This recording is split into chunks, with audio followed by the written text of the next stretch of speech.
Well, we're 3 months away from the Academy Awards, and movie buffs are bubbling with anticipation over who will take home an Oscar. And the 3D film Hugo makes its debut this week. To find out more, let's talk to Toronto Sun film critic Jim Slotek. Morning, Jim. Good morning. All right, thanks for joining us. It's Friday, it's the weekend. A lot of folks want to go out and watch movies. What's hot this weekend? Well, of course, this weekend got an early start because it's Thanksgiving in the U.S., but it's all kids. It's all about the kids, and Martin Scorsese has his first ever kids movie, which is a bit of a challenge. It's a bit of something unusual and very sweet, but it's up against the Muppets, which you know is going to be the Muppets. I mean, you gotta love the humongous. Muppets. So the movie you're talking about is Hugo, and this is a 3D flick. Yeah, and I like to say this is the movie he made for the only child that matters, which is himself. It's about a little boy. It's based on a novel, a kid's novel about a little boy in the 30s who meets Georges Méliès, the film pioneer. So it's a film buffs movie, and Georges Méliès is the guy who did that Earth to the Moon thing. If you've ever seen the iconic, the moon gets hit with a rocket in the eye and tears up. I haven't seen that. No. It's from 1905. Well, there's a pretty powerful cast as well in this movie. It is. It is. Ben Kingsley plays Méliès.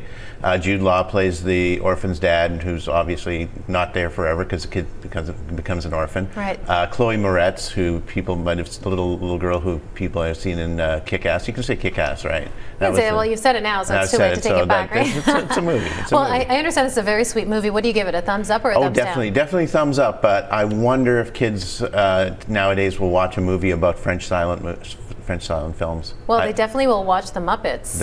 That's for sure. So that's going to be a very interesting contrast this weekend. All right.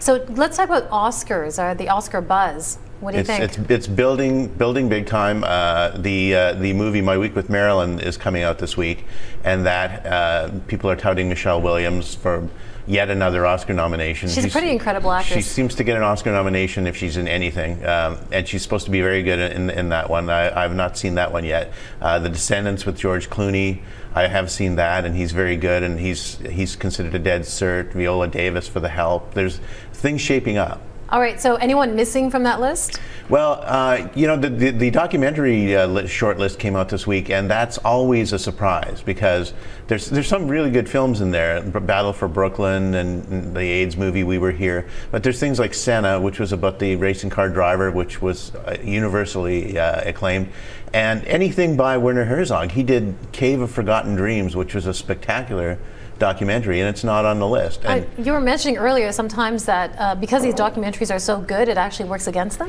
Yes, it's funny because success seems to be its own worst enemy in documentaries, because the people who do it are fellow documentarians, and I think that they think that people who do really well have sold out somehow. Oh, okay, so there's this whole notion that you shouldn't sell it on the doc side. It's the opposite of animation, where the biggest film usually wins. Yeah, commercial success isn't seen as a good thing for them.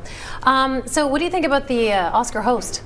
Well, there you go. That was an interesting one. I was never happy with Brett Ratner and the word Oscar in the same sentence.